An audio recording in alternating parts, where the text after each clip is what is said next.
Hi friends, இன்றைக்கி பாசிப்பருப்பில் லட்டு தான் செய்ய போகிறேன். பேனில் 1 கப் அளவுக்கு பாசிப்பருப்பை சேர்த்துட்டு அடுப்பை லோ ஃப்ளேமில் வச்சு நல்லா வறுத்து எடுத்துக்கலாம்.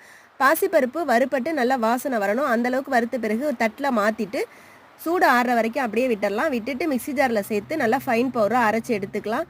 ஒரு அகலமான பாத்திரத்தில் ஜல்லடை வச்சு சலிச்சு எடுத்துக்கலாம். சலிச்சு எடுத்துட்டு மிஞ்சிற குருணையை மிக்ஸி ஜாரில் சேர்த்துட்டு கூடவே நம்ம 3/4 கப் அளவுக்கு ஜீனி சேர்த்து 3 ஏலக்காய் சேர்த்து அதையும் நல்லா அரைச்சி எடுத்துகிட்டு வந்துடலாம். அரைச்சி எடுத்துகிட்டு வந்து ஏற்கனவே அரைச்சி வச்சுருந்த பாசிப்பருப்பு மாவோடு சேர்த்துட்டு கலந்து விட்டுடலாம்.